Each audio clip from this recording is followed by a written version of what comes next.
like to look in the mirror and say I like you. Choose hard to.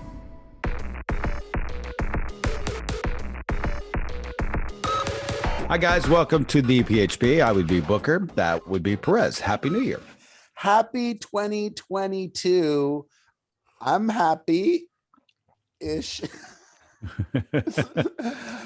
Today, my children and I are going to get tested for COVID because they're going back to school. And first of all, at my kids' school, it's required, which is a good thing. And it's also just the responsible thing to do. But I'm a little bit nervous, because we were in Vegas for 16 days.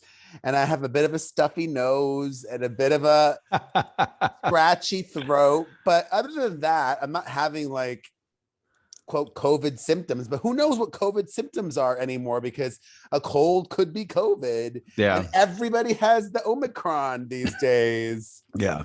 Did you get Omicron? Not that I'm aware of. I feel fine. I hope I've dodged the COVID bullet. But yeah, like you, I who knows?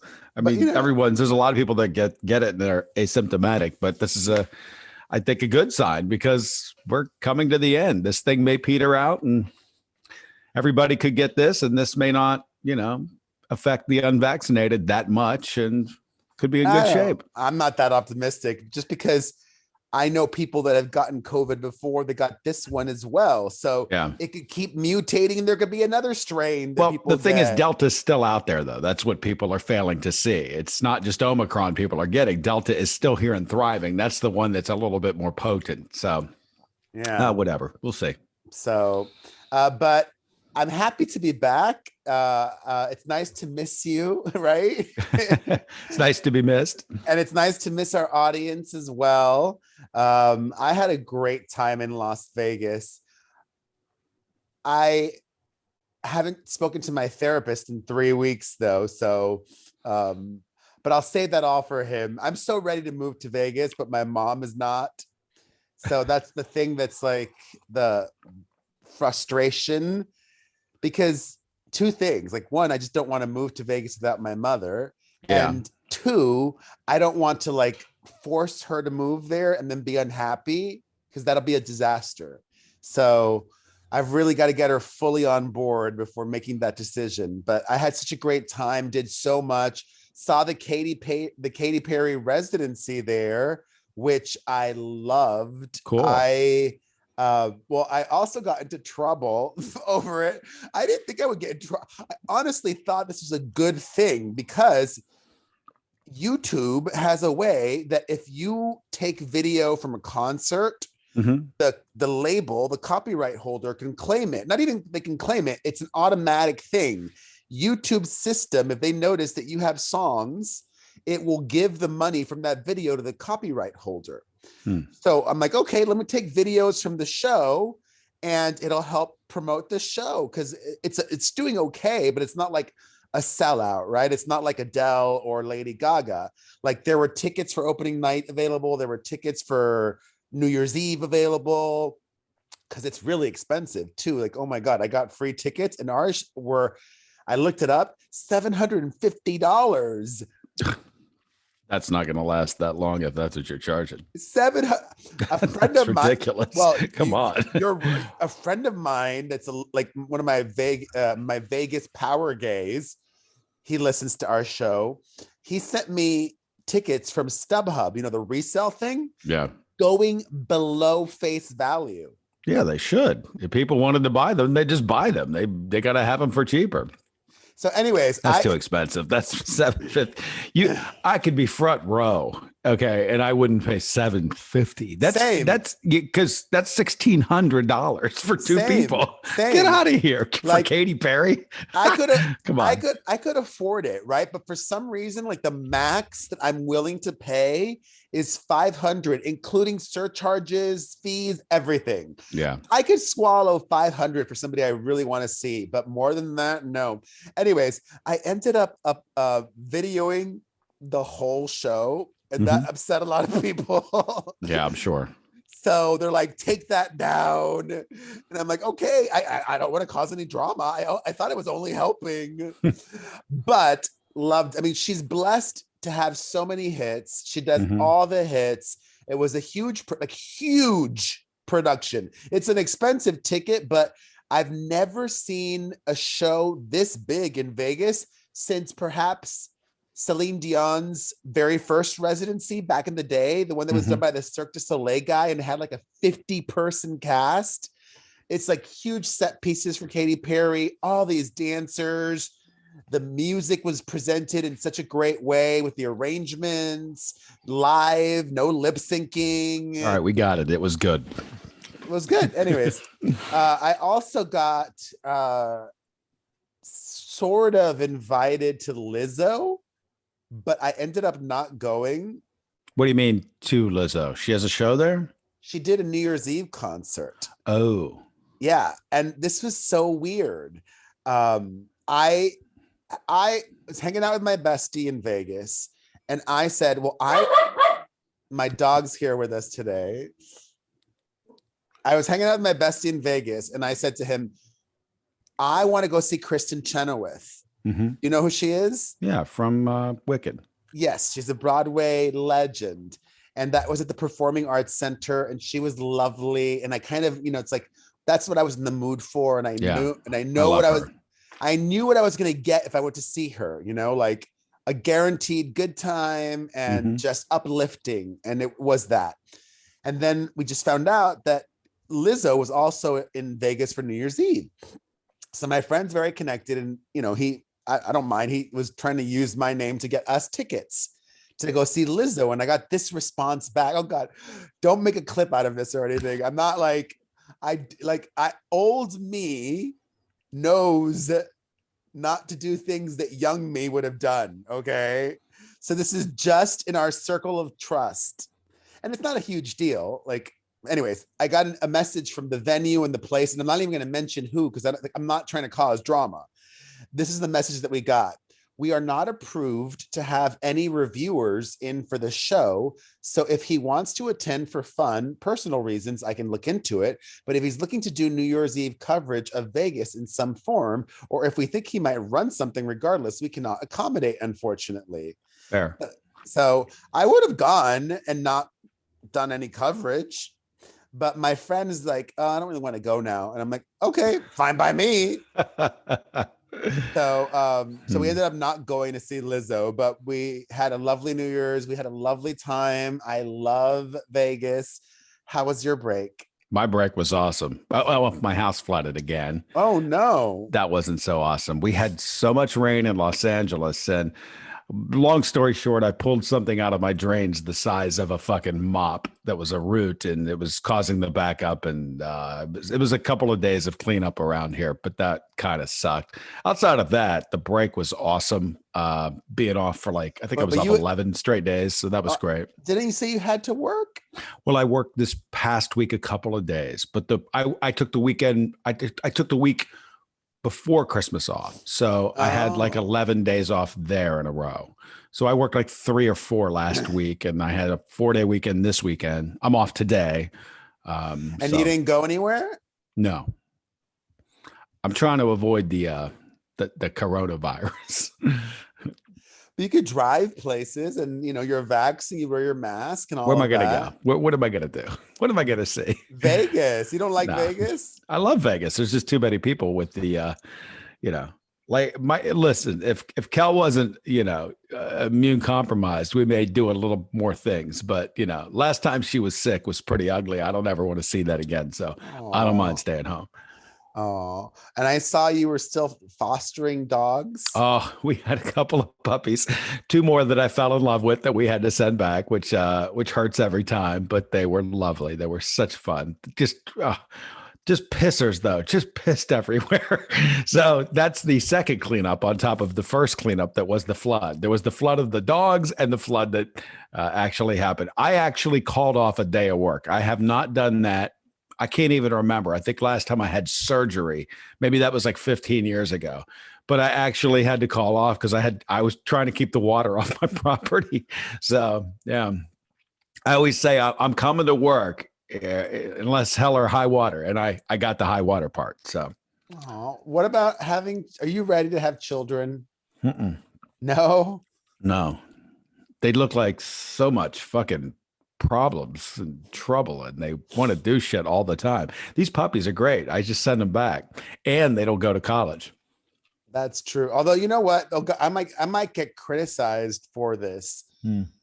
I would rather, and this is my intention, save, sacrifice, and give my kids the best education leading up to college. I'm paying for private school, which it's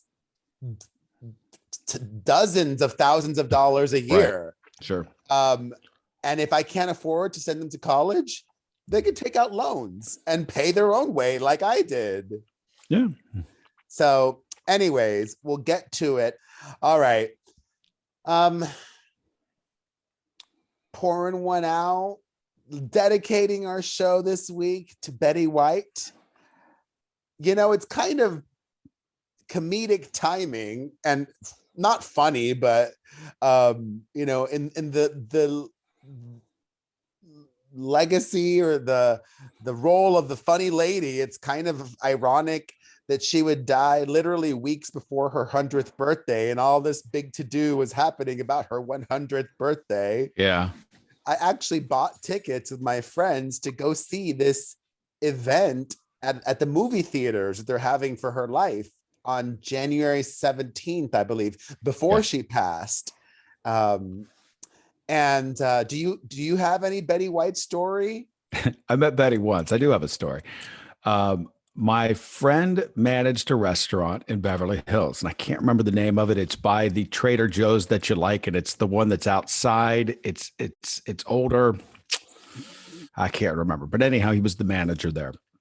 And one night after work, his wife was a DJ at the station I worked at, and she said, "Hey, come over. We'll get some drinks at the bar so we could drink for free." I was like, "Okay, cool." And it's next to my house. So so I said, "Okay, cool." So I went over and we were at the bar, and they sat us down. And when we sat down, they brought a party in, and it was like a bunch of older people. And we're like, "What is this?" Because it's kind of a blue hair kind of restaurant, this thing. It's an old school, old timey restaurant. I'll be damned. It's Betty White and her crew. So it's Betty and I don't know, maybe 5 people. And one of her friends, and by the way, my friend is a huge, huge Betty White fan. Multiple times before this even happened, she would bring her up all the time and quote her. And it was just really kind of hilarious that she sat down next to us because my friend was such a fan. She's like, "How do I get a picture? I want to get a picture." And I said, "Let me take care of this." So I just waited till one of Betty's friends pulled out her phone. It was like taking pictures of something. And I said, "Here, let me take that picture for you ladies." And I stood up and I took all of their pictures, and they were like, "Oh, thank you." And Betty was like, "Thank you so much." And I said, "Do you mind if I take a picture of my friend? She's a big fan of yours, Betty." And she, "Absolutely not. Of course, bring her, And so I took a picture of her with my friend. And the best thing about it was Betty didn't get a dinner. She just drank vodka, and she was bombed. I mean, bombed throughout the night. She was drinking it. This is maybe 7-8 years ago. Bombed. And I couldn't believe it. And I'm looking at her. I'm like, this is the secret to life, vodka. So that's my Betty White story. That's so funny. I have 2 Betty White stories, and one of them also involves vodka. Yeah. That had to be her drink because I don't know if she was drinking it straight, but it smelled like it. It smelled like it was straight. So in 2009, more than 8 or 7 years ago, 2009, she had that movie come out with Ryan Reynolds and Sandra Bullock, The Proposal. Yeah. I got hired to host a screening, and she, came and showed up, and that was part of the deal. And I posted it on my website, and she's so professional. She showed up more than extra early, and I'm a professional. I showed up extra early as well. And she's like, "Well, we've got time. Let's go to this." It was at the Century City Mall. Let's go to this. I think it's like that one Asian restaurant right next to the movie theaters. She's like, "Let's go have a drink." And I'm like, "All right." So she orders a vodka something. I don't know what it was. I think it was might have been just vodka in a martini glass. Yeah. Well, that sounds like vodka on the rocks, martinis. And vodka was, well, let's be honest, okay? She probably is one of those very, like you, well, I don't know if you apply to this, but she clearly must have been able to really properly do moderation. Yeah, she could hold her. Well, she could hold her liquor. Yeah. She But never gets to the point where she's sloppy. Me neither. I could just drink all right right, through it. She knows she's a professional drinker. She was. okay. I smelled it. I'm like, that's a professional drinker. Well, I could be a professional drinker now. You know, the night You that I could went to have three and you would fall over, though. That's the problem. I could no. have like 23 and Oh, drink right right. through the night. Well, fine. Yeah. I'm not gonna, but meaning like the night that I went to see Katy Perry, I was drinking and it's like, okay, I know just the right amount to drink now to get like a fun buzz, but I don't need to get wasted. Yeah.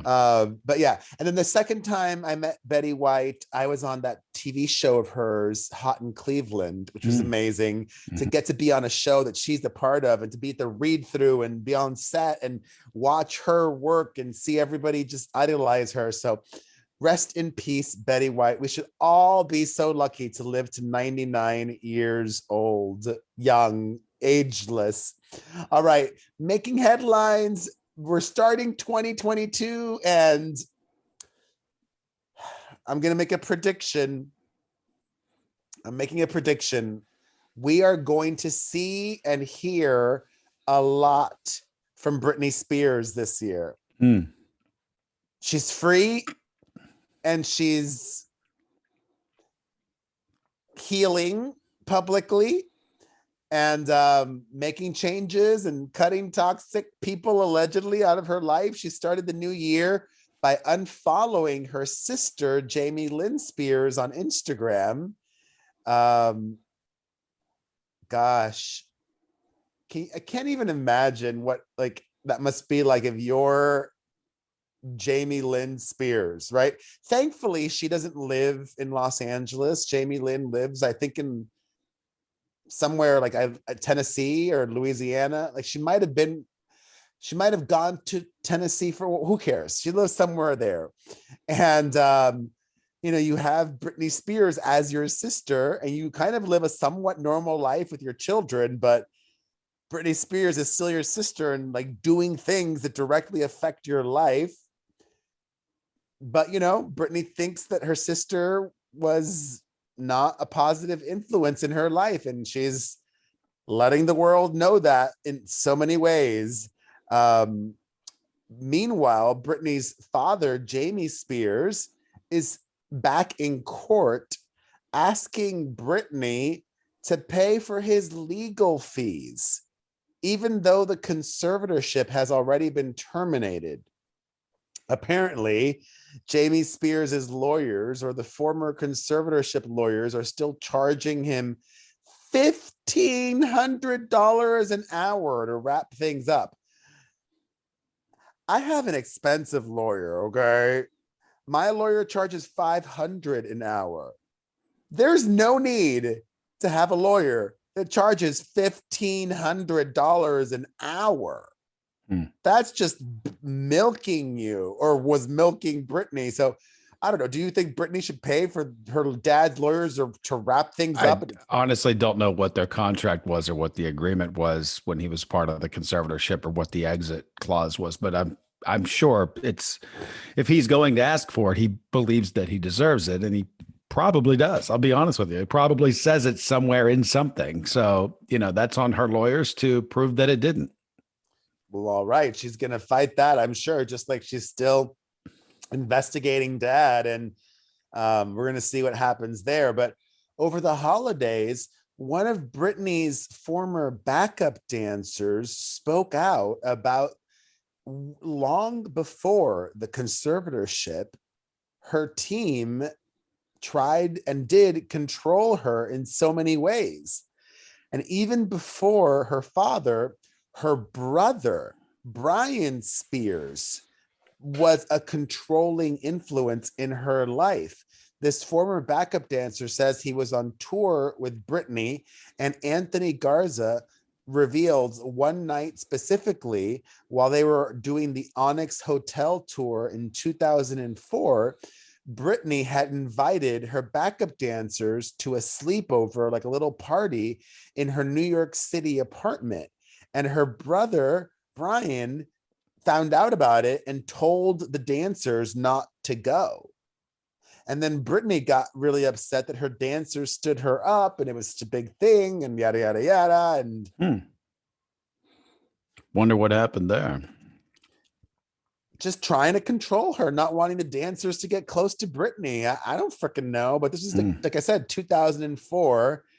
And sad. All right. In more social media news, while Britney has unfollowed her sister, Alec Baldwin's wife was posting over the holidays like normal.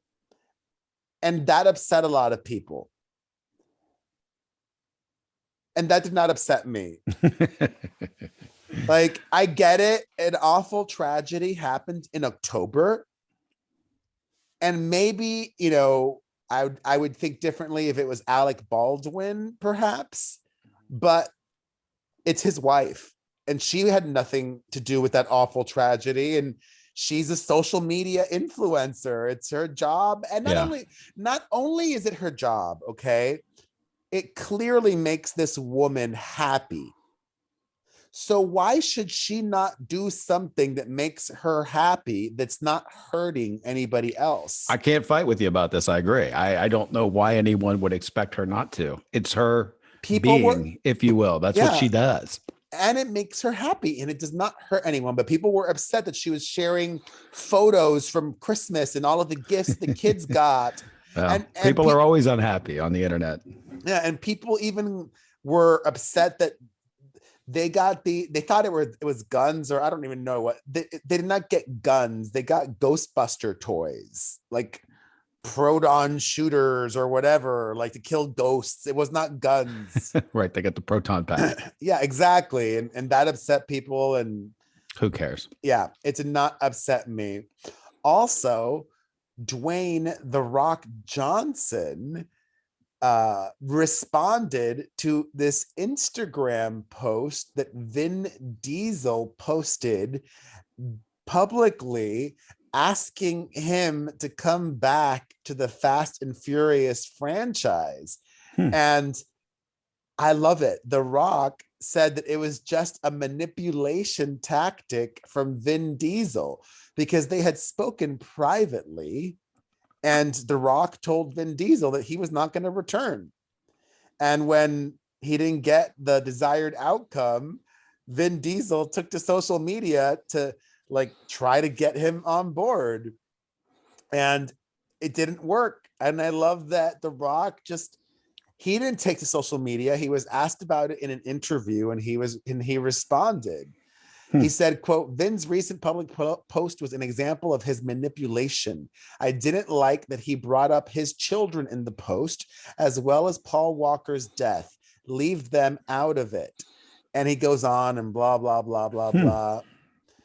The Rock is not one to mince words. He's a straight shooter, and I love that. I choose to look in the mirror and say I like you. Choose I choose. All right, you know what else I love? I also love my high chew. And yummy. What's so great is it's a new year. Let me look at this to make sure. Oh, that's serving. Oh God, how much is it per piece of candy? I don't know, but 6 pieces of candy. Okay, my the serving size is 6 pieces is what she's trying to say, which means nothing. Tell us about high chew. Well, I just wanted to, it's low in calories, okay? Okay. That's what I was trying to say. Low in calories, low in fat. It's, you know, a healthier alternative than just like another thing. Like, I don't even know if we're supposed to mention brands, but like some chocolate bar that you're gonna stuff in your face. Don't do that. Stuff some high chew in your face instead. It's low calorie and it's delicious. Okay. Yes, it is. And true story, you can use it to train children. If children are misbehaving badly, or if they're doing well and you want some positive reinforcement, give them high chew. My kid's piano teacher gives them high chew. I've said it before. It's true. You're raising some Beethovens now. We want you to love high chew as much as we do. Visit hi-chew.com/win. That's hi-chew.com/WIN and enter to win an exclusive bucket full of high chew candy and swag. While you're there, check out how you can become a member of the High Chew Crew, which is an exclusive club where you can receive special offers and all the cool things. Go to hi-chew.com/win. And thank you to High Chew for sponsoring our podcast. Thank you for the bucket. The bucket's fantastic. Hopefully you win this bucket because the bucket's full of just goodness. Indeed. All right.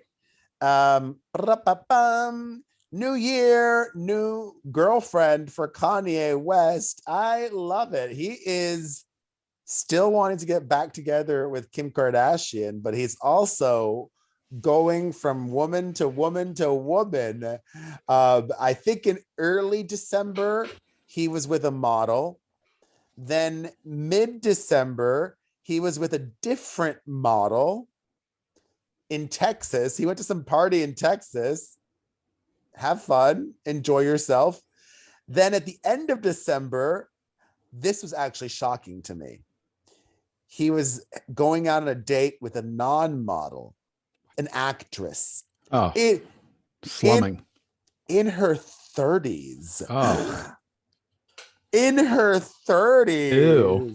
No, I'm only kidding. No, we're joking, but good on you. And also, yes, Pete Davidson and Kim Kardashian are still going strong. They were spotted over the holiday break together in Los Angeles at their favorite spot. They keep going to either the Hotel Bel Air, the Beverly Hills Hotel, one of those two places, and that's like their go-to. So good on them making it work. And the Kardashians' new show on Hulu is coming out next month, I believe. So be on the lookout for that. They dropped a teaser for the show, not really a trailer, but a teaser because it didn't show anything.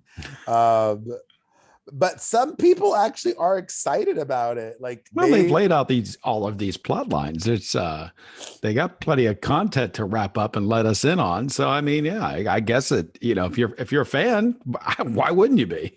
I mean, just all of the Kravis fans want to see the proposal and all of that. Yeah, all that stuff. Yeah, so there you go.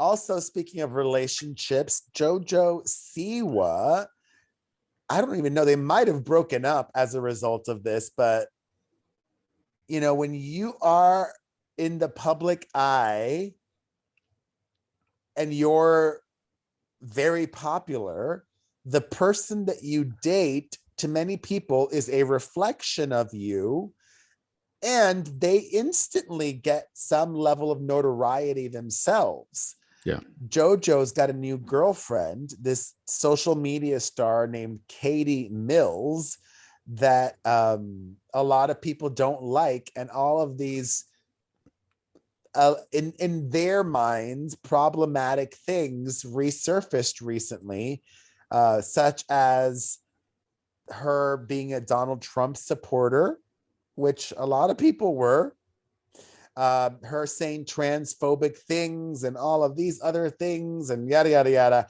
Anyways, the new girlfriend ended up apologizing, a long series of tweets saying she was young and dumb and blaming her religion. She grew up Mormon and blah blah blah blah blah. So I do wonder if they broke up as a result of this, though.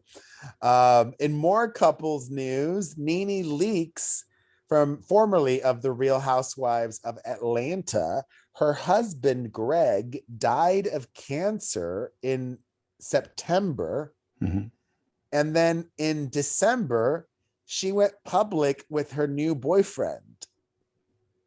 A lot of people thought that was really quick. grieving. I mean, a lot of people should mind their own business. I mean, you know. All right. Yeah, what else can I say? If if she feels the need to not be lonely and to be with someone else, and she feels that she's mourned the other person, can she mourn the other person while with someone else? You know, I expect my girlfriend when I die to bring a date to my funeral. I mean, I don't care. Why would I care? I'm dead. I don't know. I would want there to be like a 12-month period of mourning. You're that narcissistic. I don't care. I'm dead. I'm literally dead. I don't care. I have no feelings anymore. I'm not on some cloud looking down, judging you. I'm dead. All right. Or like, even for me, like, when my mom dies, like, I want to wallow in grief and be devastated. Like, I can't just be happy the next 3 months later. I don't know. 3 months is quick, but she claims that her husband gave her the blessing to date again, but she didn't really get into specifics. Like, it wasn't like oh, okay, you can date again in 3 months. Like, I don't know. It's weird that you put your mother in this conversation. Like, your mother's not your girlfriend or your partner or anything. But I guess she's the closest that you have to something like that. Yeah, she's like the most important person in my life. Okay. She's my rock. She's my center.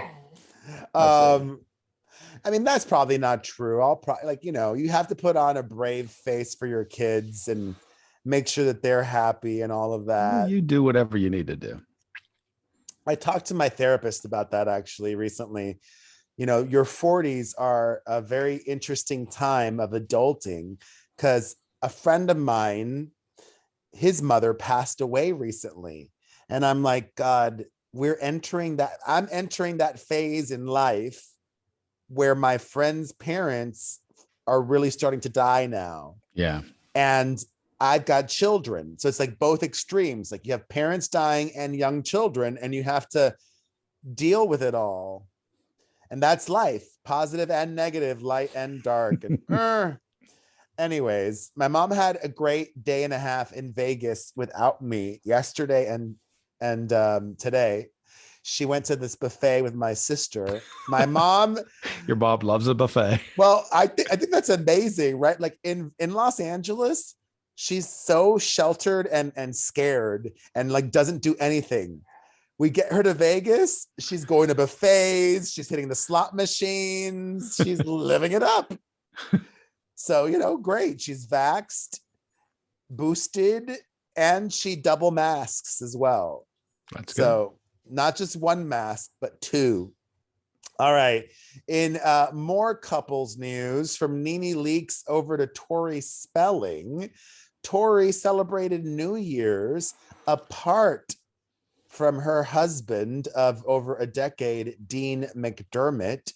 And it's kind of been speculated for a long time now, like a year, that she and Dean are calling it quits and, spending New Year's apart. And I don't even know if they even spent, or if he was in any of the holiday photos either. It's another nail in that coffin, but she's like, not rushing to do anything and taking her time and making sure that everything is right for her family and her children. So for those of you keeping tabs on that, there's that. Both of you. She's got a large social media following and a large fan base. She does. I actually was thinking about Tori Spelling over the weekend. In addition to this, if she did something in Vegas, she could probably do good money because she's so nostalgic, right? Like, she's got an old. It would have to be something around the show, though. That's Well, that's she probably doesn't own any rights to any of that crap. So I don't know. Her dad gave her nothing. I don't know what it would be, but you could still work your way around it if you do like a parody. It's a 90210 parody. Yeah, that's the law. You can do parodies, but you can't like. So, and if you put 90210 the parody starring Tori Spelling, you're good. Whatever Vegas' zip code is, that's what you call it. There you go. All right. Over the weekend, Representative Marjorie Taylor Greene had her personal Twitter account banned from Twitter permanently because of COVID misinformation. Mm-hmm. And I get it. Listen, I understand. Twitter is a private company. Free speech really basically just protects you from not being put in jail. Mm-hmm. That's really what free speech means. Like, you can say whatever you want in any way you want to, and you won't be jailed for it. Yeah. Having said that, I don't agree with the decision to ban her for it. It's her 5th strike. Yeah, it's the 5th time she's out there. She's an elected official. She should be more responsible than going on someone else's platform and spreading lies. Okay. I 100% behind Twitter. They're right. They did the right thing. It's their company. And when they had all this free speech, verbiage in the Constitution, that was talking about standing on a corner, yelling things and saying things and talking to people with things. It wasn't talking about going on another platform and lying. You're an elected official. She's an idiot. Okay. She's a fucking idiot. So there you go. Adios. Don't let the door hit you in the ass. Like I've said before, I think it's better policy for these platforms to just label the content and say this is not true or this is dangerous. And it's even funnier when they do that. I mean, I don't disagree with you there either. I think it's kind of funny, like if there's like a label on the bottom that says this is a lie, this is untrue. Because it's just a slippery slope, the policing of things. Like, I get it. But this is, once again, it's a company. If that's what they want to do, that's what they're going to do. But I do understand your point as well. Yeah. Like if all of a sudden I say, you know what, I'm on this new diet where I drink battery acid, and battery acid is helping me lose weight. Everybody should drink battery acid daily. Yeah, but you're not an elected official. Okay, if you did that, everyone would say, well, Perez Hilton's a buffoon to begin with. Go ahead. If you believe that, then go ahead and get on that circus train. She's an elected official, okay? She's literally out there. She's supposed to protect her constituents. She's supposed to not lie. She's supposed to be honest. She isn't, okay? So I do understand the platform saying, we've had enough, adios. You're not an elected official. And I think if you want to do your battery acid speech, it's very funny and you should continue. It's pretty good. I endorse it. or like, here's another thing, right? Oh, this is a great comparison. There's this YouTuber. Should I mention his name? I don't care, whatever. I'll mention his name. His name is Nikocado Avocado. That tells me everything I need to know, by the way, right there. Buffoon. Got it. He literally is a buffoon, right? Okay. And a lot of what he does is trolling, but he's purposefully trying to gain weight, and he's set a goal of getting to 400 pounds. Should YouTube, it almost reminds. No, that's entertaining. I want to watch that.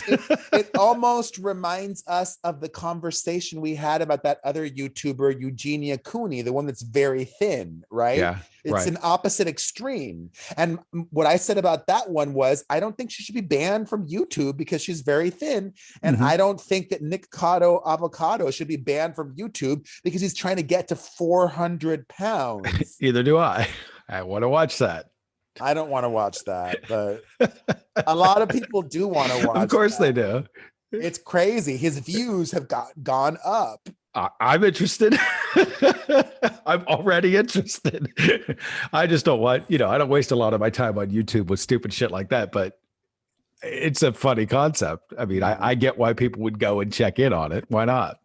Free country. You know what's also funny?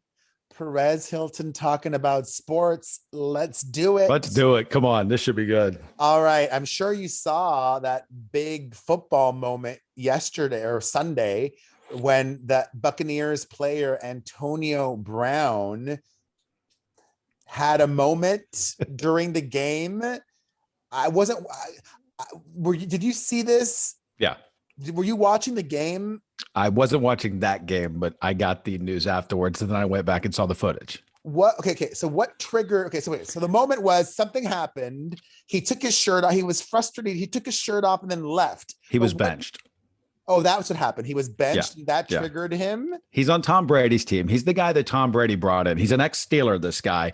And for years, he was labeled as, the problematic player. He's a big social media. He's done a lot of, I think he did The Masked Singer. He's done a lot of different shows, and he's kind of a pain in the ass. He's one of these players that's on Instagram constantly. He's, constantly tweeting dumb things, and he's what they call in the NFL a distraction. You become a distraction from the goal of the team, which is to win games. So the Steelers eventually got rid of him. He went to a couple of other teams. I think he had a problem with allegations of something with a trainer, of course, and she alleged that he did stuff, that he was thrown out of the NFL for quite some time. I think Tom Brady brought him back. He played in New England. I want to say there was a team in between, but maybe not. But he joined Tom Brady in Tampa Bay. Tom really stuck his neck out for this guy and said, let's clean this up. And he did, and he's got all the talent in the world, but his mouth and his actions always get in the way. He's a circus act. So he was benched for we don't know what. He got very upset, quit during the game, took off all his pads and was throwing them in the crowd, and it's the last nail. You'll never hear from him again in the NFL. There will be no team that deals with this. This was like his really last chance. And like I said, he has all the talent in the world, but he's just one of these guys that's going to be on Instagram until people just say, who cares anymore, and that's going to be it for him. He's made a lot of money, but it's unfortunate. He can't get out of his own way. And what didn't the Buccaneers go or win? Didn't they win the Super Bowl last year? They did. And they won this game as well. They came from behind. The Jets almost beat them, which is embarrassing. The Jets are horrible. Of course, Tom Brady threw the ball to the guy that went in for the guy that quit, Antonio Brown. They threw it to another guy for the game-winning throw at the very end of the game, showing we don't need you. We can do it without you, which was kind of poetic at the end. But he quit mid-game. And the coach, his name's Bruce Arians, and at the end of the press conference, the first thing they asked, he goes, he is no longer with the team. He is no longer a Buck. Next question. Right. It was awesome. Well, it's like a soap opera. What's interesting is I saw this clip of Tom Brady talking about it, and he was just so tactful. Did you see that clip? I didn't see his quote. No. He was just so tactful and concerned for that man. He really, like I said, he's the guy that brought him back. He's the guy. He lived in Tom's house.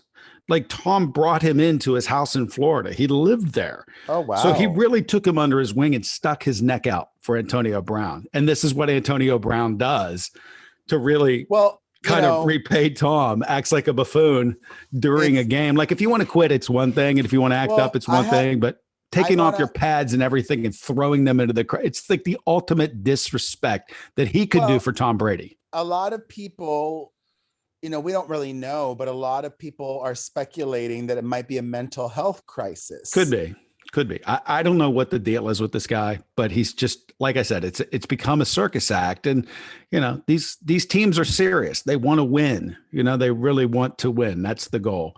And Tom Brady is the classiest guy in the NFL. He really is. He's like a guy that for years I could not stand because he kept winning. And now he's to the point where it's impossible not to like him because he's such a beacon of honesty and doing the right thing and doing everything the right way in the NFL. And he really represents the game. What about that whole Deflategate thing? That was silly. That was silly. I mean, New England has been caught cheating a bunch of times. I don't know if that's on Tom. That's them recording other teams' practices and things like that. And the whole deflated ball thing. It's just that was just another. The NFL is just trying to catch them with anything and everything back then. But he's no longer there. He's he's a Buck. All right, and more sports news. Have you been following that Leah Thomas story? Which one's that? It's so fascinating. I find fame and media fascinating because something could be a ginormous story to some people and then not on the radar of and not others. hit the radar. Like you didn't even mention John Madden. I mean, John Madden, that's the biggest story of the weekend for the NFL. I mean, what a imprint he left on the game, from being a coach to what he meant to the players, to the video game, and huge news. Another coach died over the weekend, Dan Reeves. I mean, he was a huge coach for a lot of years too, and he basically was a footnote this weekend. It's funny how just things, unravel.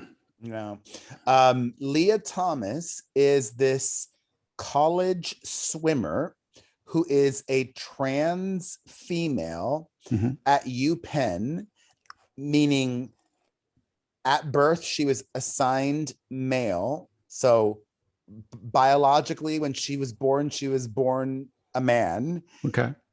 During college, began competing as a guy.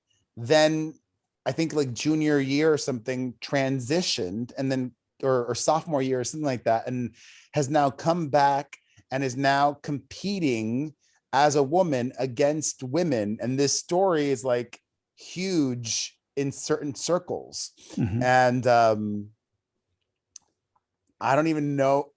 What's interesting is there was this one article that claimed that a bunch of the cis women, the biologically born female swimmers at UPenn, wanted to boycott, but they were afraid, allegedly, of being called transphobic if they boycotted their teammate or made an issue of this. And it's like funny that the word boy is in there.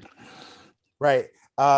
It's a real interesting topic. Like I'm not afraid of saying it. Like, I don't know how I feel. I don't even know how I feel about this. I guess this is my thoughts. It should be up to the swimmers. I have no skin in this game. I don't either. And I think it should be up to whoever makes the rules. I don't watch swimming, so I don't care. I really don't. But if the rules state, whatever they state, then just go by the rules. If the rules say, whatever you're born as, or, identifies a new word. Right. But then again, it's like, what if we look at, professional boxing? What if, like Floyd Mayweather transitions to being a female and wants to now compete as a female boxer? Jesus. Yeah, I don't know. It's all like arbitrary, entertainment. Is it deemed fair?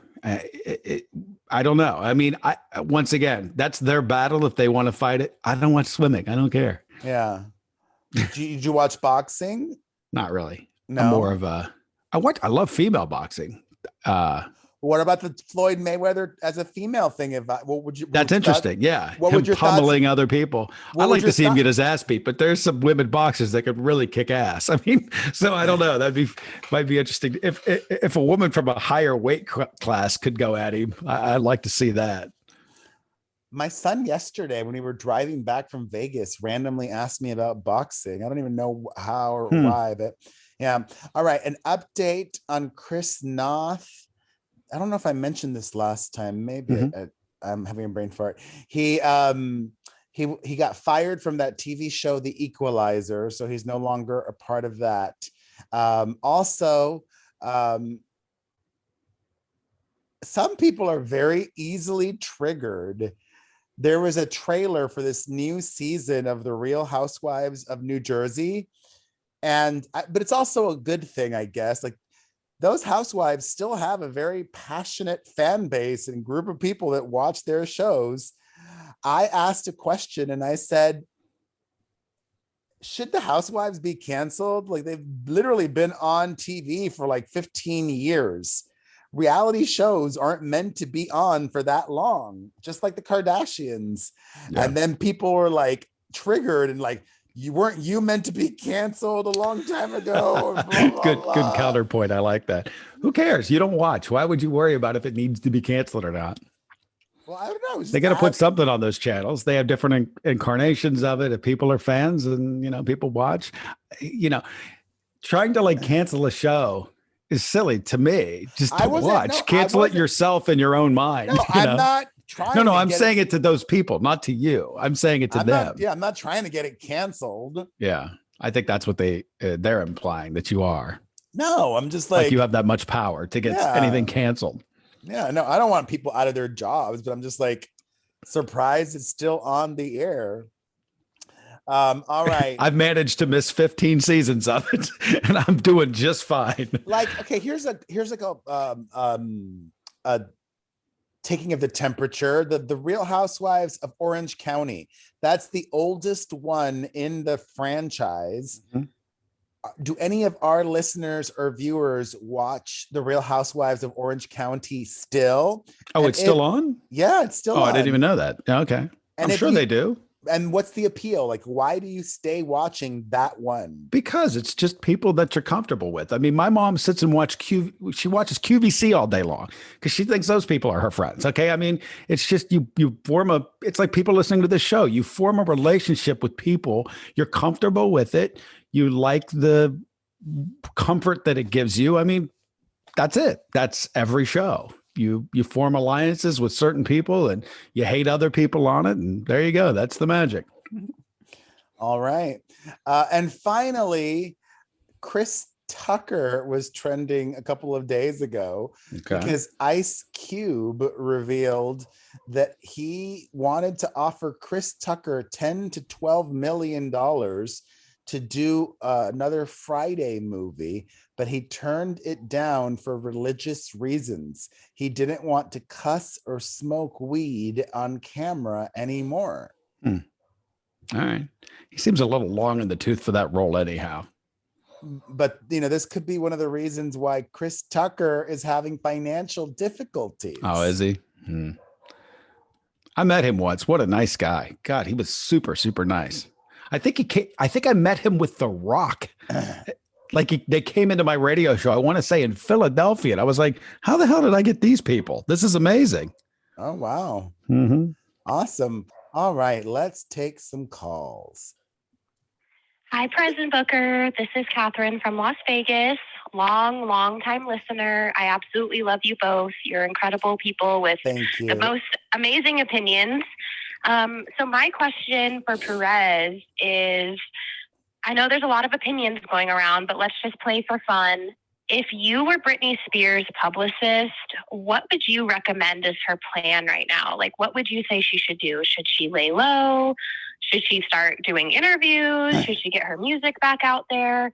What would you lay out as her plan back to success and getting herself back on top? Thanks, guys. Love you both so much. Well, you're assuming that that's what she wants, and that could be an incorrect assumption. Mm-hmm. I'm actually assuming what she wants is to get married and have a child and have that be the focus. Not even the focus, just have that be her life for a few years. And if that's the case, then she doesn't need to do anything else, or she can do whatever else she wants. If she wants, she can totally ghost social media or not and engage or whatever she wants to do. But we have to know really what she wants. My guess is I don't think she wants to be performing or recording or promoting. I think she wants to get married and have kids, more than one. Okay. Hey guys, love the show. This is Macy from Toronto. I was just wondering, Perez, don't you find it kind of your professional responsibility that when you're going to discuss something on the show or try to get into it, talking about the Ben Affleck interview on the Howard Stern show, you said you didn't watch whatever it was because it was 2 hours long. Well, if you're going to talk about it, don't you think you should at least do more than just browse over the clips? You've done this a few times. Just wondering, harmless question. I love you guys. Booker, I love what you do with the dogs. Keep it up. Bye. No, let me tell you something. That's how let me She's like, don't you think as a journalist you should be responsible? Perez's answer, no. That's what you're following though. You know what I mean? Like, that's his thing. He doesn't care. No, but also that's how most things work. Like a show like The Real or the View or The Talk or whatever, that's how those those people work on that show. They show up to their morning meeting. They're prepped by their producers. They're not even listening or watching any clips. They're reading what he said, the most important parts, and then they talk about it. Yeah. That's how mainstream media works too. Right. But that's why I also have put myself on this show, because I think that is a crock. And I think that is silly. And I think context is dead. And I think that's every problem with our media. So that's why I sit here and every show say, that's not what happened, or that's probably not what happened, or it could be this, or it might be that. That's my role here. There are a lot of people that disagreed with you as well. Who cares? Of course there is, because it's the same people that watch clickbait TV. Listen, this is all arbitrary to everyone. This is interesting for some reason. I think this show is interesting because there's two sides of every conversation and argument, what it could be and what it might be and what it really is. Usually the what it really is, we never really know anyhow, because it's all just kind of consumption. It's just pushed out there. It doesn't mean anything. I think this is just arbitrary fun. And the way he does it, fun. And the way I do it, fun. Who cares? It doesn't matter. One more call. Hi, this is Lorenzo from Austin, Texas. Love Lorenzo. I don't really have any thing to say other than happy holidays, happy New Year. I hope you guys have a great one, and thank you for doing the podcast and keeping me entertained. Also, I had a thought, Perez, why don't you do your own documentary? That would be pretty cool. And maybe Booker should be a producer. So we know all the right questions to ask you. No, thanks. I think it'd be a good idea. And if you do it, hire me. Okay. Hire me. What a bore I would that love would be. to do a documentary. Let's make it happen. Mm-hmm. Hit me up if anybody agrees that that's a great idea. I'm down. Speaking of hitting us up, 800-721-1185. We could use some new calls for the new year, new points of view. We do appreciate you listening. We do hope that Perez does not have COVID. And we do hope you'll join us next week for another edition of the PHP. Happy New Year. I can still taste, and I can still taste things. That's good. I don't know. All right. Have a great week, everybody. Talk to you soon. Bye. Take care.